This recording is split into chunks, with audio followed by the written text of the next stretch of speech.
하나님의 말씀은 마가복음 2장 5절입니다. 예수께서 저희의 믿음을 보시고 중풍병자에게 이르시되 소자야 내 죄사함을 받았느니라 하시니 아멘. 하나님이 기뻐하시는 것은 믿음입니다. 그래서 히브리서 11장 6절에는 믿음이 없이는 하나님을 기쁘시게 못하나니 하나님께 나아가는 자는 하나님이 계신 것과 또 그가 자기를 찾는 자들에게 상 주시는 이이심을 믿어야 할지니라. 이렇게 히브리서 기자는 하나님을 기쁘시게 하는 믿음이 있어야 하고 또 그 믿음이 무슨 내용을 갖고 있어야 하는지에 대해서 히브리서 11장 6절을 통해서 말씀하고 있습니다. 하나님은 사람이 갖고 있는 지식이 있느냐 없느냐, 돈이 있느냐 없느냐, 건강하냐 건강하지 않느냐, 이것에 따라서 우리를 기뻐하는 것이 아니라 믿음이 있는 것을 하나님은 기뻐하십니다.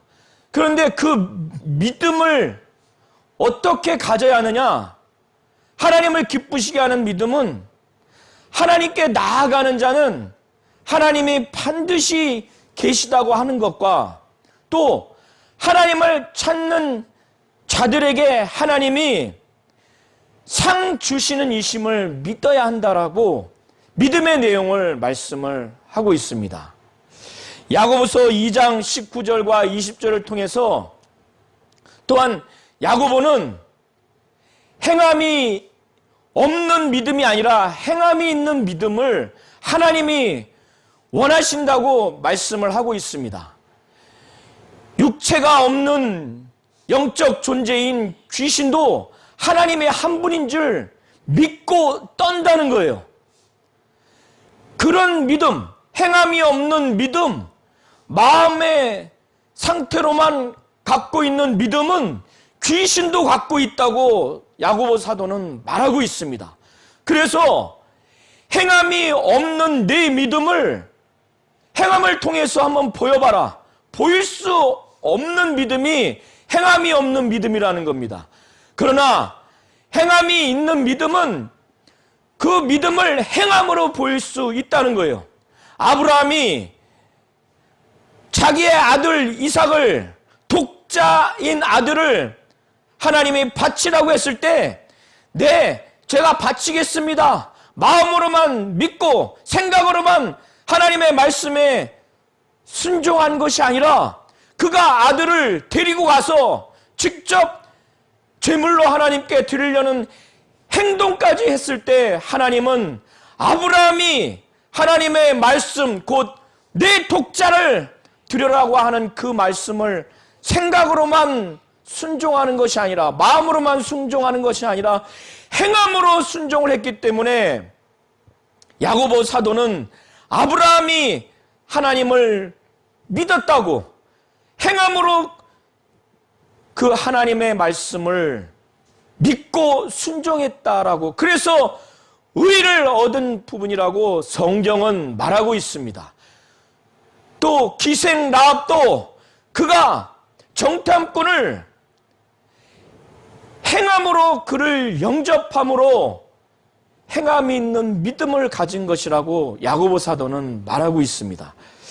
오늘 본문 2장 5절을 통해서 예수께서는 중풍병자를 어떻게 하든지 예수께 이끌려고 하는 그 4명의 사람들, 이 4명의 사람들의 믿음을 보시고, 물론 병자의 믿음도 보셨을 것입니다. 저희들의 믿음을 보시고 소자야 안심하라, 내 죄사함을 받았느니라, 이 말씀을 하시는 겁니다. 그들의 그 행함을 보고 행함을 경험으로 단순히 그치는 것이 아니라 예수께서는 믿음을 보신 것입니다. 마가복음 2장 1절부터 12절의 내용은 각각 마태복음 9장 1절부터 8절, 그리고 누가복음 5장 17절부터 26절에도 동일하게 이 사건과 이 내용이 기록되어 있습니다. 그래서 어느 한 복음서에는 기록되어 있지만 다른 복음서에는 기록되어 있지 않는 이 내용들이 있어서 제가 마태복음, 마가복음, 누가복음에 기록된 내용을 제가 종합적으로 해서 하나님의 말씀을 증거하도록 하겠습니다. 그래서 왜 마가복음에는 없는데 말씀을 하시지? 그런 내용은 마태복음과 누가복음을 찾아보시면 기록되어 있습니다. 예수께서는 갈릴리 전역을 다니시면서 전도를 하셨어요. 내가 이를 위해서 왔다고 이렇게 말씀을 하시는 겁니다. 그래서 전도하시면서 회당에 들어가셔서 하나님의 나라의 복음을 가르치시고 또 귀신도 내어 쫓으셨고 또 병자도 낫게 해주셨을 것입니다. 그래서 갈릴리 전역을 다니시면서 이렇게 전도 사역을 하시다가 여러 날이 지난 다음에 수일 후에 다시 갈릴리 지역으로 가버나움 지역으로 들어오셨습니다. 가버나움 지역으로 들어오셔서 예수의 집에 들어가셨는지 아니면 수일 전에 베드로의 장모를 열병에서 시름시름 사경을 헤매는 상태에서 병치유를 낫게 한 베드로의 집에 들어가 있는지는 기록되어 있지 않았지만은 수일 후에 가버나움 지역에 들어오신 다음에 어느 집에 들어가셔서 거기서 지내고 있는데 예수께서 가버나움 지역에 들어오셨고 어느 집에 계셨다고 하는 소문이 막 퍼졌습니다. 이 가버나움 지역의 사람들은 예수의 이 말씀을 가르치고 설교하는 것이 서기관들, 곧 서기관들은 율법학자입니다. 율법학자예요. 이들은 신학자이기도 하고 구약 율법의 법학자이기도 합니다. 이 서기관들이 예수의 이 설교와는 전혀 다른 거예요. 그래서 일반 사람들이 서기관들의 설교를 듣다 보면은 영감도 느끼지 못하고 하나님의 권세, 권능 이런 설교의 느낌을 받지를 못해요. 또 병자를 순식간에 고치거나 귀신을 막 내어쫓는 그런 능력 있는 사역을 볼 수가 없었어요. 그런데 예수는 이런 서기관들, 율법학자들처럼 배움이 많거나 무슨 엘리트 출신이 아닌데 그냥 보잘것없는 갈릴리 어느 지역, 나사렛 지역, 갈릴리 지역도 다른 유대 이스라엘 지역에서는 무시하는 동네예요. 그런데 그 갈릴리 지역 안에서 나사렛 지역은 더 무시하는 동네예요. 더 무시하는 동네입니다. 아주 볼품없는 지역이에요. 근데 그곳에서 목수의 아들로 태어났으니 출신도 형편이 없어요. 그러니 인간적인 그 경력으로는 전혀 이목을 끌 수 없는 그런 존재인데 예수의 설교와 말씀을 가르치는 것을 들어보면 이 신학자고 법학자인 똑똑하고 경력이 화려한 서기관들의 설교와 성경 가르침과는 너무나 다른 거예요. 그 설교와 성경 가르침에 하나님의 권위가 느껴지는 거예요. 하나님의 권세가 느껴지는 겁니다. 하나님의 능력이 느껴지는 거예요. 그리고 설교 중에도 막 귀신이 드러나서 단번에 예수가 누군지 알아볼 수 있을 만큼 막 드러나는 거예요. 얼마나 능력이 있으면 귀신 쫓지도 않았는데 막 귀신이 드러나겠어요. 저도 이런 경험을 했습니다. 제가 능력이 있다고 하는 것이 아니라 구역 예배를 인도하는데 귀신이 막 드러나 버려요. 막 설교하는 걸 너무 고통스러워해요. 제 자랑을 하는 것이 아니라 성령이 역사하고 말씀이 역사하면은 이런 역사가 지금도 일어날 수가 있는 겁니다. 그런데 예수께서 하나님이고 하나님의 아들이 그렇게 말씀을 증거하니 귀신이 드러나 버리게 된 거예요. 도둑이 경찰을 보면 오금이 저리듯이. 그리고 예수는 막 병자를 낫게 하는 능력이 있으니까 갈릴리 지역에 있는 사람들이 예수께서 갈릴리 지역에 좀 오셨으면 얼마나 학수고대를 했겠어요. 그러니까 저 가버나움 지역을 떠나서 갈릴리 전역을 다니면서 전도하시고 귀신 쫓고 병자를 고치셨을 때 다시 며칠 전처럼 우리 가버나움 지역에 좀 오셨으면 학수고대를 했을 겁니다. 특별히 귀신 들린 사람이면 더 그럴 거예요. 오늘이나 내일이나 예수님이 언제나 오실까? 그리고 병자를 둔 그 가족은 또 그랬을 겁니다. 그리고 병은 안 걸렸다 할지라도 이제는 더 이상 서기관의 설교를 듣고 싶지 않고 예수의 설교를 듣고 싶은 영적인 간절함이 있고 갈급함이 있는 사람은 예수가 오셔서 설교를 좀 해주셨으면 이런 마음이 많았을 거예요.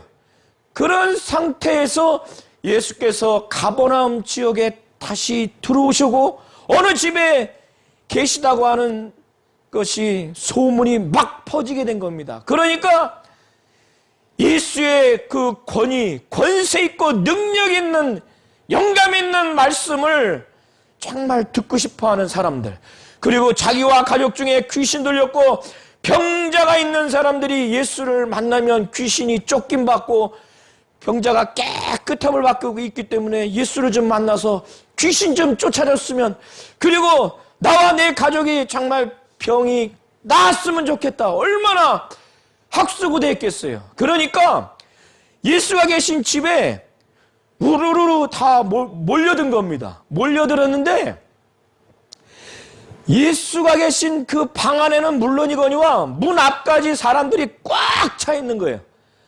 그런 상태에서 예수께서는 하나님의 이 도는 저기 증산도처럼 그 도를 말하는 게 아니라 하나님의 말씀, 헬라어 원어에는 로고스라고 나와 있습니다. 곧 하나님의 말씀을 예수께서 전하기 시작한 거예요.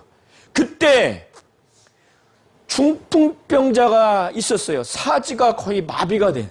그러니까 너무 심하니까 걸어 다닐 수조차 없이 그냥 침상에 누워만 있는 이 중풍병자가 있었던 거예요. 그런데 이 사람은 누가 이 침상 자체를 들고 가줘야 예수를 만날 수가 있는 거예요. 그러니까 이 중풍병자도 그 전부터 예수께서 말씀의 권위와 권세와 능력이 있다는 것도 들었던 것 같아요. 또 그가 귀신을 쫓고 병을 고치면 완전히 낫는다, 이런 소문을 들었던 것 같아요.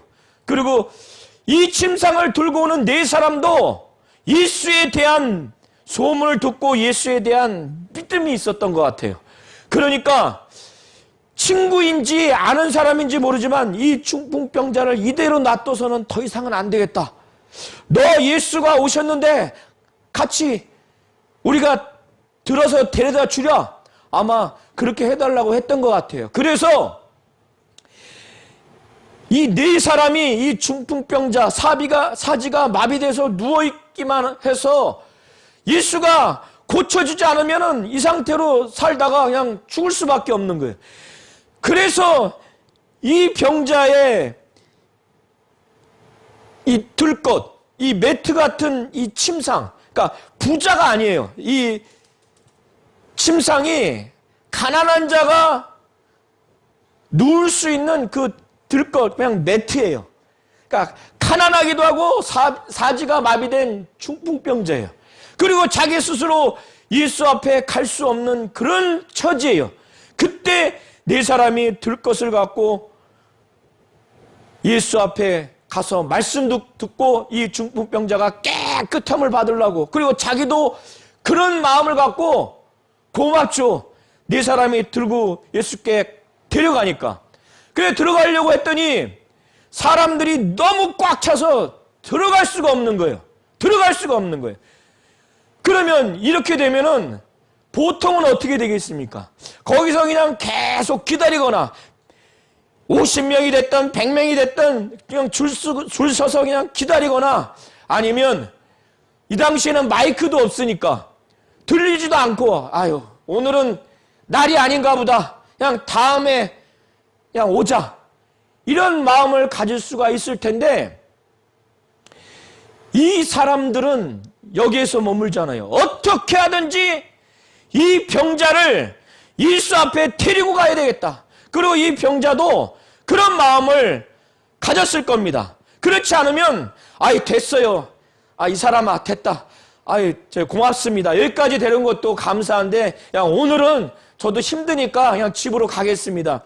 이렇게 했을 수도 있는데, 이 데려온 사람들도 확실히 예수가 어떤 분이라는 것, 어떤 능력이 있다는 것에 대한 믿음이 있고, 오늘만은 기필코 예수 앞에 데리고 와서 꼭 고침을 받아야 되겠다, 이 의지를 강하게 먹은 거예요. 그러니까 이 5명이 마음이 똘똘 뭉쳤고 믿음도 하나가 된 겁니다. 그래서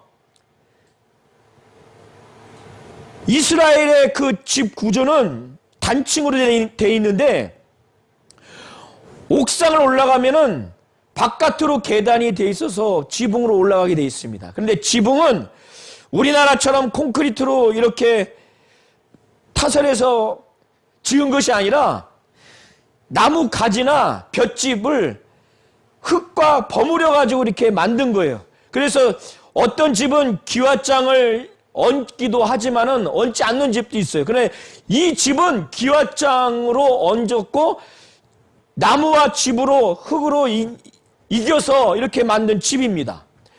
그래서 올라가서 어떤 마음을 가졌느냐, 이 기와를 걷어내서 구멍을 뚫어가지고 거기다가 줄로 해가지고 이 침상채 예수 앞에 내려놓으려고 이런 마음을 먹고 올라간 거예요.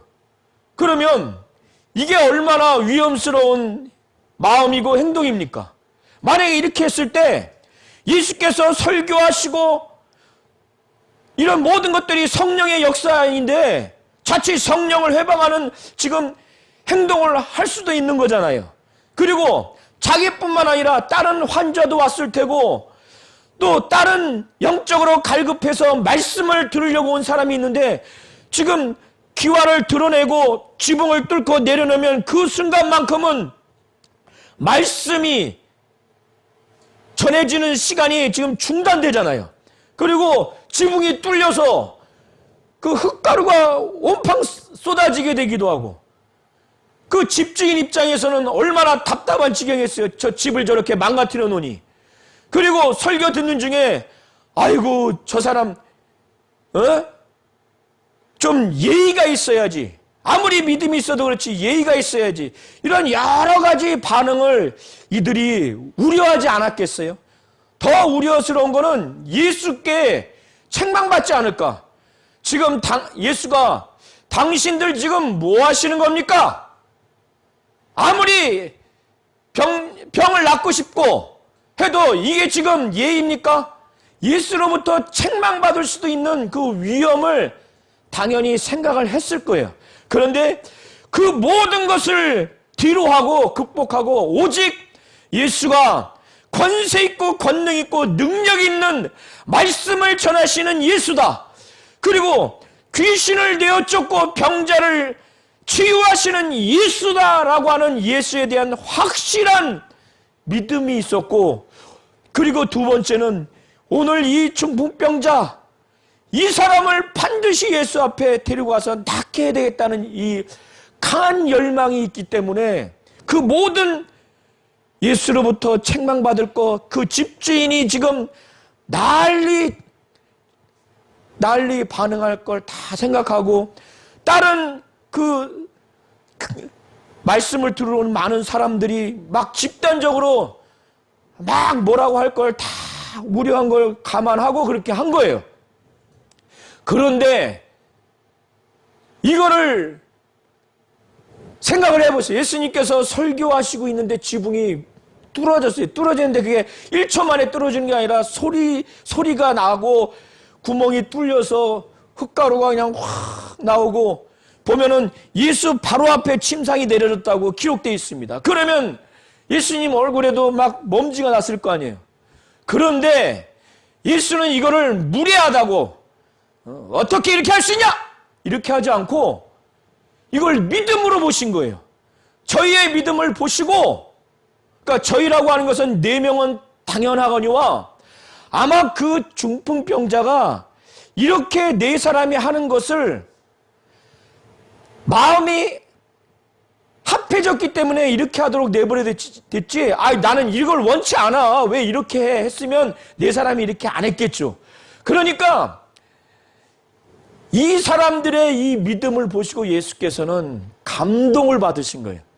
저희의 믿음을 보시고 바로 그 중풍병자에게 아주 아들을 대하듯이, 아주 사랑스러운 아이를 대하듯이 이 소자야라고 하는 표현은 그런 표현이에요. 아들을 자정스럽게 부르듯이, 아이를 다정스럽게 부르듯이, 소자야, 작은 아이야, 얼마나 두렵겠어요. 얼마나 병으로 고통스럽겠어요. 그때 예수께서 안심하라, 내 죄사함을 받았느니라, 이렇게 그가 죄를 사해졌다고 선언하신 겁니다. 죄를 사할 수 있는 이 선언은 이 당시에 아무나 할 수 있는 게 아니에요. 이 당시에 예수께서 사역하시던 이 당시에 구약 율법에 의해서 유대인들은 죄를 지으면은 동물을 제물로 바쳐서 피를 흘려서 제사를 지내야 돼요. 그 제사를 대행하는 자가 제사장이고 지성소에 들어가는 자는 대제사장이에요. 대제사장을 1년에 한 번씩, 그러니까 예루살렘에 있는 그 성전, 구약으로부터 있는 성전에는 성전과 지성소가 있는데, 성전은 일반 제사장도 들어가고 지성소에는 그 중에 대제사장만 1년에 한 번 들어갑니다. 그런데 성전에 대제사장도 죄가 있으면 거기서 대제사장의 역할을 할 수가 없어요. 지성소에는 죄가 있으면 즉사합니다. 죄가 있으면 즉사예요. 그래서 이 서기관들은 율법을 잘 아는 율법학자예요. 그리고 신학자입니다. 그런데 지금 예수의 이 설교를 듣고 있고 이 광경을 듣고 있고, 더더군다나 예수가 저 중풍병자에게 내 죄사함을 받았느니라, 죄 용서를 지금 사하는 권세 있는 말씀을 하는 거예요. 그러니까 이런 표현은 제사장만 할 수 있는 거예요. 특별히 대제사장이 할 수 있는 건데, 제사장도 아니고 대제사장도 아닌 예수가 죄 사함을 받았느니라, 이 죄를 사하는 그 사면을 하는 죄 용서의 그 선포를 하니까 율법학자고 신학자인 서기관이 이것을 듣고 이건 용납할 수가 없는 거예요. 그래서 이것을 듣고 있는 서기관과 바리새인들, 여기에는 서기관으로 되어 있지만 누가복음과 마태복음에는 바리새인과 서기관이라고 표현이 되어 있습니다. 이것을 듣고 하나님 한 분만 인간의 죄를 용서할 수 있는데, 사할 수 있는데, 하나님 한 분 외에 누가 이 죄를 사할 수 있겠느냐? 어떻게 이런 말을 할 수가 있느냐? 어떻게 이런 말을 할 수 있느냐? 제사장도 아니고 대제사장도 아닌 예수가, 그리고 목수의 아들, 갈릴리 지역 안에 나사렛 지역, 형편없는 지역에서 태어난 거기 출신인 예수가 중풍병자에게 내 죄사함을 받았느니라 이렇게 말하니까 서기관이 충격을 받은 거예요. 어떻게 이런 말을 할 수가 있느냐? 참나마도다. 이것은 뭐냐면 신성모독했다는 얘기입니다. 하나님의 이름을 회방하거나 하나님을 모독하는 자는 사형 판결입니다. 사형이 집행됩니다. 그 정도의 중한 죄예요. 근데 예수께서 지금 그런 죄를 범했다는 거예요. 서기관들이. 신성 모독죄다. 참남하다. 이렇게 한 거예요. 왜? 이들이 생각할 때 예수는 30대 청년이라고 생각하는 거거든요. 목수의 아들 요셉의 아들이라고 생각하는 거예요. 그는 출신이 형편없어요. 그러니까 저희처럼 하나님이고 하나님의 아들이라고 믿는 게 아닙니다. 그러니까 참남하다, 신성 모독죄다 이렇게 생각을 한 겁니다. 이 당시에 예수는 모든 병의 원인이 죄라고 생각지는 않으세요. 그래서 요한복음에도 예수께서는 그렇게 말씀을 하셨어요. 그런데 이 사람에 한해서는 이 중풍병의 원인이 죄라고 말씀을 하시는 겁니다. 그래서 4명의 사람들은 예수께 이 중풍병자를 데리고 와서 예수님이 보자마자 믿음이 있다면 바로 그 중풍병이 깨끗함을 받도록 그 일을 하기를 바랬을 거예요. 그런데 이들의 믿음을 보시고 만족해 하신 다음에 그 병치료를 한 게 아니라 내 죄사함을 받았느니라, 안심하라, 내 죄사함을 받았느니라 이렇게 말씀을 하시는 거예요. 그러니까 이것은 구약의 율법에 의하면 하나님 앞에서 죄를 범했기 때문에, 아담 이후로 죄를 범했기 때문에 이 세상에는 죄의 결과로 사망이 들어온 거예요. 그리고 죄의 결과로 육체의 질병이 들어온 겁니다. 그런데 모든 병의 원인이 죄라는 것은 아니에요. 그러나 오늘 중풍병자에 한해서는 예수께서는 이 죄 때문에 이 병이 온 거를 염두에 두고 지금 말씀을 하시고 또 치유사역을 하시는 겁니다. 이것을 들은 서기관들이 이거는 어떻게 이 말을 할 수가 있느냐, 예수가 정말 참남하다, 신성 모독죄다, 하나님 한 분 외에 누가 죄를 사하겠느냐, 이것을 마음에 의논하고 있는 거예요. 의논한다는 것은 이런 마음을 생각하고 있는 거예요. 그러니까 마음이 지금 아주 날카로워져. 예수님을 향해서 가시가 있어요, 지금. 그런데 말을 하지 않고 마음으로만 그렇게 정죄하고 있는 거예요, 예수에 대해서. 그런데 예수는 사람의 모든 것을 훤히 다 아시는 분이시기 때문에 이 서기관들의 이 악한 마음의 생각을 훤히 아시는 거예요. 그래서 어떻게 이런 생각을 하느냐? 어떻게 이런 악한 생각을 하느냐? 이렇게 책망을 하시고 중풍병자가 옆에 있는 상태에서 서기관들에게 묻는 거예요. 서기관들에게. 그러니까 서기관들 입장에서, 니네들 입장에서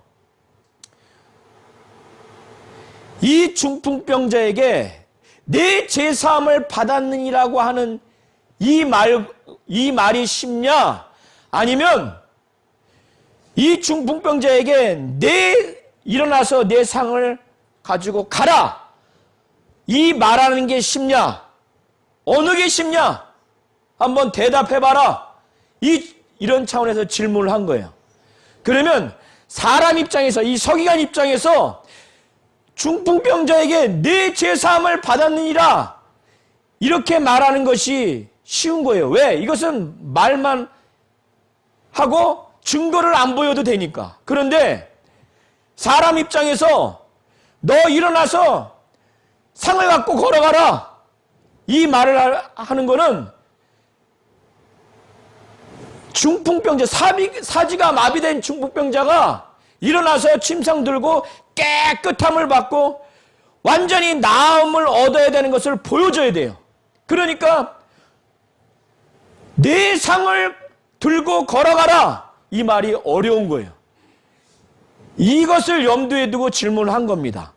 그러면서 예수께서는 이제 이 서기관들에게 내가 인자가, 여기서 인자라고 하는 것은 예수께서 아버지와 함께 계실 때, 그의 품속에 계실 때는 말씀으로 계셨어요. 그러나 그 말씀이 육신이 되어 사람으로 오셨을 때를 인자라고 하는 겁니다. 인자는 사람의 아들이라고 하는 겁니다. 그러나 그는 사람이지만 하나님의 아들이요 하나님이세요. 네. 그래서 예수께서는 이 병자를 향해서 왜 바로 중풍병을 고치지 않고 저희의 믿음을 보시고 소자야 안심하라, 내 죄사함을 받았느니라, 이 말씀을 하셨느냐? 예수께서는 병만 고치는 것이 아니라 죄를 사하는 권세가, 권능이 있는 분이라는 것을 나타내 주시기 위해서 오늘 이 사건을 일으키신 것입니다. 이것은 서기관들 입장에서는 예수가 완전히 이단이에요. 하나님만이 인간의 죄를 사할 수 있는데 자기들이 볼 때는 사람이고 30대 청년이고 자기들처럼 신학자도 율법학자도 아니고 그의 아버지, 그의 가문은 갈릴리 지역, 그 안에서 나사렛 지역 출신도 형편없고 목수의 아들이에요. 정상적으로 자기들처럼 제사장의 가문도 아니에요. 그러니까 얼마나 무시할 수 있겠어요. 그런데 어느 날 병자만 치유하면 그래도 나을 텐데 내 죄사함을 받았느니라, 이 말은 하나님만이 할 수 있는데 이 말을 하니까 어떻게 이런 말을 할 수 있느냐? 참나마도다, 신성모독하는 죄다, 하나님을 망령되이 일컫고 하나님의 이름을 망령되이 일컫는 그런 죄라는 거예요. 하나님 한 분 외에 누가 이 죄를 사할 수 있느냐? 당신 지금 사형에 집행되는 그런 죄를 범했다는 거예요. 이 예수께서는 내가 죄를 사는 권세가 있다는 것을 너희들에게 알게 하리라, 이 말씀을 하시면서 바로 이 중풍병자에게 치유의 이적을 나타내십니다. 이건 뭐냐? 이 당시에 치유가 일어난 것은 당연히 죄가 있기 때문에 병이 있는 거예요. 그런데 병이 낫다고 하는 것은 죄가 없어졌다는 의미예요. 그리고 인간이 볼 때 쉬운 말, 내 죄사함을 받았느니라 하는 말과 일어나 가라 하고 하는 이 중풍병을 낫게 하는 병 치유 사역이 더 어렵잖아요. 그러면 더 어려운 것을 지금 예수가 할 수 있다면은 인간이 볼 때 더 쉬운 죄를 사하는 이 사역은 능히 할 수 있다고 지금 나타내 주시는 거예요. 그래서 예수께서는 2장 10절부터 11절의 내용을 한번 눈으로 보시기 바랍니다. 인자가 땅에서 죄를 사하는 권세가 있는 줄을 너희로, 곧 서기관들로 알게 하려 하노라. 내가 알게 하겠다. 알게 하는 증거를 지금 이제 곧 나타내 주시는 거예요. 그게 뭐냐면 중풍병자에게 이제 말씀하시는 거예요. 말씀하시되 내가 내게 이르노니 일어나 내 상을 가지고 집으로 가라. 그러니까 그가 곧 일어나서 갑니다.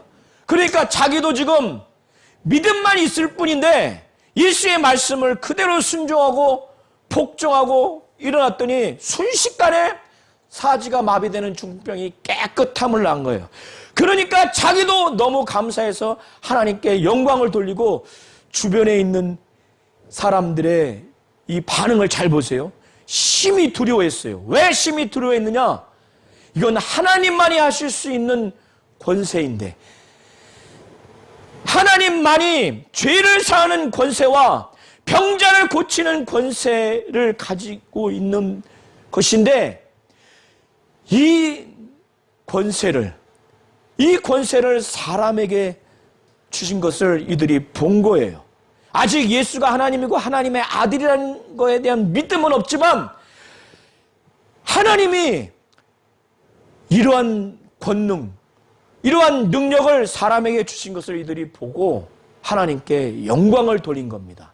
그래서 이 사건은 예수가 병자를 낫게 하는 그 권세, 권능이 있고 그 능력이 있고, 그래서 치유한 사역이기도 하지만 그 이전에 죄가 많은 인간을 능히 살 수 있다고 하는 분이 하나님이신데, 하나님 아버지 외에 그가 보내신 예수, 그의 아들 예수가 사람으로 오셔서, 곧 인자로 오셔서 하나님만이 하시는 권세를 나타내 주신 것을 보여주기 위한 사건입니다.